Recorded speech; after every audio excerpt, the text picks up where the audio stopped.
हाँ, तो आप लोग कैसे विद्यार्थियों, फिर से हम आपके लिए PYQ हल करवा रहे हैं। एसएसजी जो कांस्टेबल 2024 के जो 2025 भर्ती में आपके लिए बहुत महत्व रखने वाले हैं। तो आप इस PDF के माध्यम से 2 या 4 नंबर आसानी से पकड़ सकते हैं और अपने एक पोस्ट में अपने नंबर को बढ़ा सकते हैं।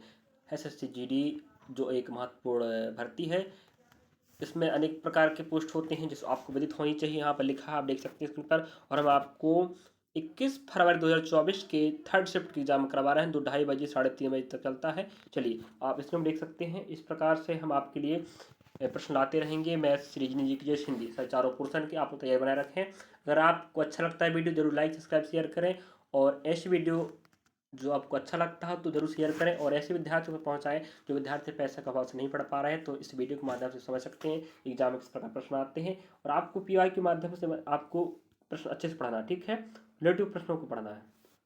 चलिए, तो आपके स्क्रीन पर पहला प्रश्न दिखाई दे रहा है। आपको प्रश्न देखना है, उसके प्रश्न आंसर याद करना है, साथ में उससे समझ जानकारी भी आपको ऐड करके पढ़ना है, ठीक है। चलिए, तो हम आपको प्रश्न दिखा दे रहे हैं और आपकी जिम्मेदारी बनती है कि आप उससे समझ जितनी भी जानकारी ऐड हो सके आप अलग से गूगल से सर्च मार के पढ़ सकते हैं कि नहीं। FIH हॉकी विश्व कप 2023 की मेजबानी किस भारतीय राज्य ने की थी। अगर आप बोला जाए तो विश्व कप जो जैसे FIH जो हॉकी का वर्ल्ड कप होता है, इसका आयोजन किस देश में हुआ था, तो आप बोलेंगे भारत में। और भारत के किस राज्य में हुआ था, तो उड़ीसा है, जिसकी राजधानी क्या है, भुवनेश्वर, ठीक है, भुवनेश्वर, याद रखेंगे। विश्व कप जो हॉकी का मैच 2023 की मेजबानी भारत देश ने किया था। और रही बात किस राज्य में हुआ था, तो उड़ीसा बोलेंगे, राजधानी की भुवनेश्वर है। कर्नाटक की बेंगलोर, तमिलनाडु की चेन्नई, झारखंड की रांची राजधानी है। चलिए अगला प्रश्न बढ़ते हैं आपके लिए। किसी देश का सकल घरेलू उत्पाद अर्थव्यवस्था के विभिन्न क्षेत्रों अर्थात कृषि क्षेत्र, औद्योगिक क्षेत्र और सेवा क्षेत्र से प्राप्त होता है। जैसे आपको पता ही है कि सकल घरेलू उत्पाद मतलब जो जिसे GDP कहते हैं ना, GDP ग्रोस डोमेस्टिक प्रोडक्ट, ठीक है। GDP भारत में कृषि क्षेत्र, औद्योगिक क्षेत्र और सेवा क्षेत्र 3 क्षेत्र होते हैं, इन तीनों क्षेत्रों से प्राप्त होता है ऑप्शन के अकॉर्डिंग। रही बात GDP का फुल फॉर्म पता होना चाहिए, ग्रोस डोमेस्टिक प्रोडक्ट, जिसे हम सकल घरेलू उत्पाद कहते हैं, जो हमें कृषि क्षेत्र, औद्योगिक क्षेत्र और सेवा क्षेत्र से प्राप्त होता है। हमारे अर्थशास्त्र का प्रश्न है। चलिए अगला प्रश्न देखते हैं। प्राचीन भारत के विभिन्न तमिल क्षेत्र में, जैसे प्राचीन भारत आप जानते हैं, तमिल क्षेत्र में दक्षिण भारत की बात हो रही, साधारण हलवाहों को उड़वार के नाम से जाना जाता था। हलवाहों, ठीक है, किस नाम से, उड़वार के नाम से जाना जाता था, याद रखेंगे। अगला प्रश्न है, देखो पंचवर्षीय योजनाओं से प्रश्न बार बार पूछ रहा है, मैं फिर बोल चुका हूँ, पंचवर्षीय योजनाओं की जानकारी हमने ऑफलाइन क्लास में, हमारा ऑफलाइन क्लास संचालित होता है, हम आप पढ़ा चुके हैं, बट ऑनलाइन माध्यम से नहीं पढ़ा पा रहे हैं, यूट्यूब के माध्यम से। चलिए बाकी आपकी जिम्मेदारी बनती है, आप खुद भी पढ़ सकते हैं। जब आपको लग रहा है कि पंचवर्षीय प्रश्न आ रहा है बार बार, तो उस संबंधी जानकारी पढ़ें, प्रश्न को देखें, उसको उत्तर समझें, उससे समझ जो भी जानकारी आपके पास हो सकती है पढ़ डालें, अगली बार वही प्रश्न आएगा। इंदिरा गांधी के नेतृत्व में भारत की कौन सी पंचवर्षीय योजना शुरू की थी।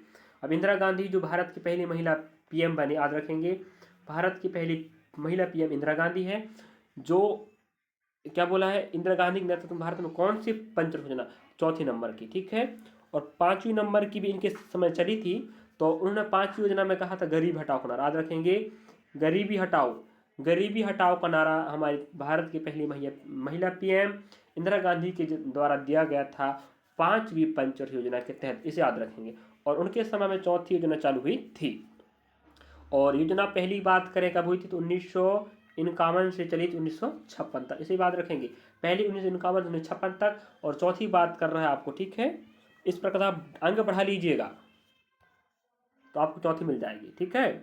अगली प्रश्न, साक्षरता वाला प्रश्न बार बार आ रहा है, फिर मत कहिएगा नहीं बनेगा। और 2011 गणना का प्रश्न पिछले PYQ में मैं हल करवाया हूँ, वहां पर आप जाकर देख सकते हैं, एग्जाम में आया प्रश्न, ठीक है। भारत की जनगणना 2011 के अनुसार निम्नलिखित में कौन सा केंद्र शासित प्रदेश सबसे अधिक साक्षर था, वो कौन है, गोवा है, ठीक है। गोवा की राजधानी क्या है, पणजी है, तमिलनाडु चेन्नई है। और हमें केंद्र शासित प्रदेश बताना है, अंडमान निकोबार समूह क्या है, पोर्ट ब्लियर। और चंडीगढ़ का आपके हो जाएगा, चंडीगढ़ ही रहेगा, ठीक है। चलिए, इस प्रकार आप पता होना चाहिए राजधानी गोवा की पणजी है, साक्षरता में सबसे अधिक है। तो हमें समझ में आ गया, क्या समझ में आया कि गणना 2011 की जनगणना प्रश्न आएगा, मतलब आएगा, तो आप जाके पढ़ें उसको पीडीएफ माध्यम से, ठीक है। हरेली, कजरी और मड़ई नृत्य त्यौहार का संबंध निम्नलिखित में किस राज्य से है? हरियाली। जब हरियाली कहते हैं, कजरी, मड़ई, मतलब मड़ई मेला की बात हो रहा है, तो मड़ई त्यौहार होता है जो अभी हमारे मध्य प्रदेश में भी चलता है और छत्तीसगढ़ में चलता है, तो छत्तीसगढ़ में अधिक है, ठीक है। और आप कजरी भी छत्तीसगढ़ में होता है। हरेली जैसे हरियाली त्यौहार कहते हैं, जो बरसात के बाद जो नए फसल आती है उसके पूजा में किया जाता है हरियाली त्यौहार। तो छत्तीसगढ़ की राजधानी है आपकी है रायपुर, और छत्तीसगढ़ आप पता है मध्य प्रदेश का हिस्सा था पहले।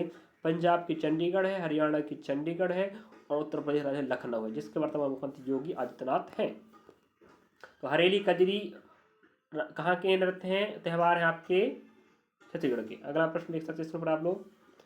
भारतीय संविधान के किस अनुच्छेद के तहत स्वतंत्रता अधिकार में से कोई भी पेशा, व्यवसाय और व्यापार या वाणिज्य करने का अधिकार शामिल है? तो हमें अनुच्छेद 19 से लगा के 20 तक हमें जो कहता है अनुच्छेद स्वतंत्र के अधिकार में, देखिए स्वतंत्र का अधिकार हमें कहाँ से कहाँ मिलता है? 19 से 22 के बीच में। वहाँ कहा गया है कोई भी व्यवसाय हो, पैसा हो, व्यवसाय हो, व्यापार हो, वाणिज्य आप कर सकते हैं भारत के किसी भी कोने पर, ठीक है। हमें कहाँ मिलता है? जे 19 से 22 के बीच स्वतंत्रता के अधिकार में शामिल है। अगला प्रश्न है, कार की बैटरियों में किस रासायनिक यौगिक का उपयोग किया जाता है? वो है लेड सल्फेट। तो लेड का जो संकेत होता है वो पीबी होता है, तो आप लेड देख सकते हैं, और SO4 को सल्फेट कहते हैं, ठीक है। लेड ऑक्साइड नहीं कह सकते। सल्फेट का आप अलग फॉर्मूला होता है, H2SO4 होता है कि नहीं, लेड सल्फाइड अलग होता है, लेड सल्फेट इसका फॉर्मूला है जे, हिंदी नाम उसका लेड सल्फेट हो जाएगा। जो कार की बैटरियों में रासायनिक रूप में प्रयोग होने वाला यौगिक है लेड सल्फेट। अगला प्रश्न आपके समझ दिखाई दे रहा है, प्रसिद्ध भरतनाट्यम व्याख्याता और कला क्षेत्र की संस्थापक रुक्मणी देवी, अगर आप बोला जाए रुक्मणी देवी किस नृत्य से संबंधित, आप क्या बोलेंगे? भरतनाट्यम पिछले बार एग्जाम पूछ चुका है, और PYQ में आप देखे होंगे, अगर आप पूरे PYQ देख रहे हैं तो आप जरूर प्रश्न मिला होगा रुक्मणी देवी के संबंध किस नृत्य से, तो क्या बोलेंगे? भरतनाट्यम, जो जिसका जन्म हुआ तमिलनाडु से। तो इस प्रकार मैं बार बार बोल रहा हूँ, उससे संबंधित प्रश्न जरूर पढ़िए, PYQ प्रश्न समझे, जाने कि कहाँ से किस टॉपिक से प्रश्न आ रहा है। जैसे आप हिंदी की बात करें, GK की बात करें, मैथमेटिक्स की बात करें, रीजनिंग की बात करें, टॉपिक को पकड़े, अध्याय को पकड़े, किस अध्याय से प्रश्न आ रहा है, ठीक है। अरुण डेल 1956 को पद्म भूषण से सम्मानित किया गया है, या प्राप्त करता थी, ठीक है। चलिए अगला प्रश्न है, निम्नलिखित में से कौन संसदीय समिति की रिपोर्ट की अध्यक्षता करता है जिसने कोविड-19 महामारी वैश्विक प्रतिक्रिया, भारत योगदान और रास्ते का आगे का रास्ता रिपोर्ट तैयार किया? तो वो PV चौधरी, ठीक है, याद रखेंगे। ये आपका कोविड-19 की बात हो रही है, इसका जो महामारी के वैश्विक रिपोर्ट आया था सामने प्रस्तुत की थी PV चौधरी। और याद रखेंगे करंट अफेयर का प्रश्न है, नेशनल है। अगला प्रश्न है, भारत के उपराष्ट्रपति किस विधायी निकाय के लिए पदेन अध्यक्ष के रूप में कार्यरत होते हैं? याद रखेंगे राज्यसभा। भारत के उपराष्ट्रपति वर्तमान भारत के पहले उपराष्ट्रपति कौन है? राधा कृष्णन जी, ठीक, राधा कृष्णन जी। और वर्तमान में हमारे कौन? जगदीश धनखड़ है। राष्ट्रपति द्रौपदी मुर्मू जी है, जो भारत की दूसरी नंबर की महिला और प्रथम आदिवासी महिला राष्ट्रपति है। और जो भी उपराष्ट्रपति होगा पदेन वह राज्यसभा का क्या सभापति होता है? याद रखेंगे उपराष्ट्रपति ही पदेन सभापति होगा। उपराष्ट्रपति को जगदीश धनखड़ है, और वर्तमान में वही होंगे राज्यसभा के सभापति। और राज्यसभा को स्थायी सभा कहते हैं, या उच्च सदन भी कहा जाता है। लोकसभा को अस्थायी सभा कहते हैं और निम्न सदन कहते हैं। चलिए, और 1921 से पहले भारत का जनांगीय संक्रमण के पहले चरण में था। याद रखेंगे, जो थोड़ा अलग सा प्रश्न हो गया। आगे बढ़ते हैं, भारत की खालिस्तान किलोमीटर लंबी भूमि सीमा और द्वीप प्रदेशों के 7516 किलोमीटर लंबी तटरेखा है। अब देख, यहाँ बात करें द्वीप प्रदेश सहित की बात कर रहा है। अब हमें बताना है भूमि सीमा मतलब भूमि सीमा की बात कर रहा है, लंबाई कितनी है वो आपका ऑप्शन पहला रहेगा 15,106.7 किलोमीटर। मतलब जैसे आप बाहर नक्शा तो आप पता हो गया था ना, तो बना ही देता हूँ भारत नक्शा में। आपकी मुख्य भूमि की बात कर रहा है, ठीक, उसकी लंबाई की बात कर रहा है वो।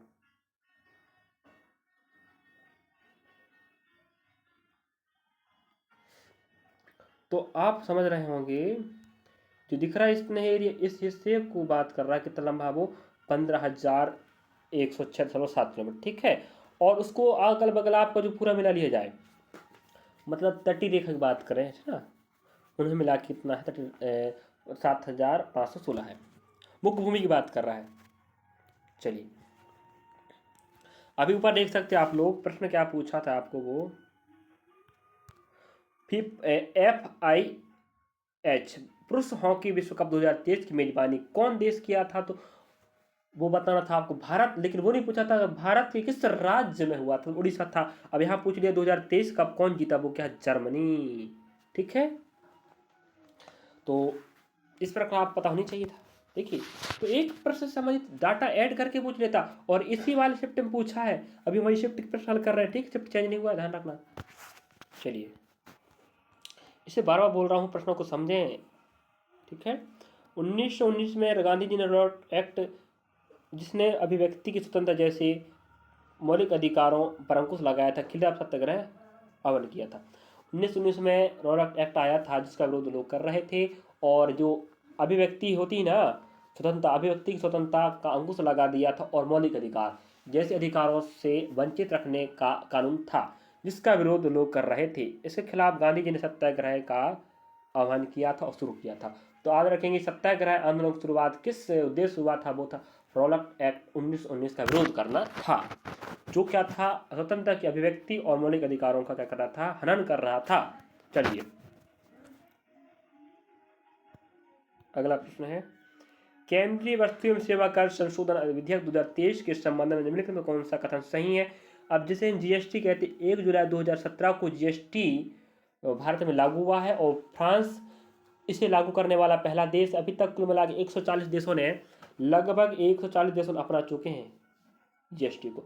जीएसटी जिसे हम बोलते हैं गुड्स सर्विस टैक्स, हिंदी बोलते हैं वस्तु एवं सेवा कर, 1 जुलाई 2017 को भारत में लागू हुआ था, याद रखेंगे। और 1 जुलाई को जीएसटी दिवस मनाया जाता है हमारे भारत में, आप पूछ सकता है, ठीक है। उसी के बारे में हम बात कर रहे हैं यहाँ पर। इसे अगस्त 2023 में लोकसभा में पेश किया गया, दोबारा, है ना, सही बात है ये भी। यह केंद्रीय वस्तु सेवा कर जीएसटी अधिनियम 2017 का संशोधन करता है, सही बात है। ये बिल्कुल आपका दोनों सही कथन है, तो जीएसटी को पढ़ना पड़ेगा। और समझ प्रश्न आता है, जीएसटी दर अलग अलग होती हैं, 5, 12, 18, 28%, ठीक है, 4 दरें होती हैं अलग अलग। और जीएसटी अलग अलग क्षेत्र होता है, केंद्र राज्य का और दोनों का रहता है, और केंद्र शासित प्रदेश का अलग अलग। डंडारी नृत्य शैली का संबंध भारत किस राज्य से, डंडारी का तेलंगाना से, ठीक है, डंडारी नृत्य। महाराष्ट्र की ललिता लावड़ी तमाशा है, ठीक है। चलिए, जिससे प्रश्न पूछता रहता है, अगला प्रश्न देखते हैं हम। 1 अक्टूबर 2022 से पहले भारत के महान्यायवादी अटॉर्नी जनरल के रूप में किसे नियुक्त किया गया था, वो तो आर वेंकट मणि। तो हमें महान्यायवादी का भी प्रश्न पूछता है, अभी आपको बताना है वर्तमान में हमारे भारत देश के महान्यायवादी कौन है। आपके लिए क्या होमवर्क है, आप लोग खोज करके याद करके रखें, क्योंकि एग्जाम पूछेगा, मतलब पूछेगा हर शिफ्ट में नहीं पूछेगा, लेकिन किसी ना किसी शिफ्ट पूछ ले, हो सकता है आपका शिफ्ट नंबर लग जाए, है कि नहीं। तो आर वेंकटरमन जो महान्यायवादी होते हैं, जो भारत के वकील कहलाते हैं, भारत की सरकार तरफ से वकील के काम करते हैं, जिन्हें महान्यायवादी कहते हैं। चलिए, अगला प्रश्न देखते हैं, प्रश्न क्रमांक, आर वेंकटमणि थे निम्नलिखित में से किस गायिका को 19 भाषाओं में फिल्म पार्श्व गायन में उनके उदाहरण के 2023 में पद्म भूषण सम्मानित किया गया, वो है वाणी जयराम। देख रहे हैं, 19 भाषाओं में, जब हमें एक ही भाषा नहीं आ रही, हिंदी भाषा कई लोग अच्छे नहीं बोल पाते, हिंदी बोल पा रहे, अंग्रेजी नहीं बोल पा रहे, नहीं 19 भाषाएं आती, देखिएगा, तो भाई पद्म भूषण तो मिलना ही था ना। तो पद्म भारत का सर्वोच्च सम्मान, भारत में 4 प्रकार सम्मान होते हैं माना जाए, ठीक है। पहला भारत रत्न होगा, फिर पद्म भूषण और पद्म श्री, तो इन्हें पद्म भूषण मिला 30 नंबर का। तो हमें 4, 1, 2, 3, 4, पहला नंबर होगा, क्या होगा पहला नंबर का,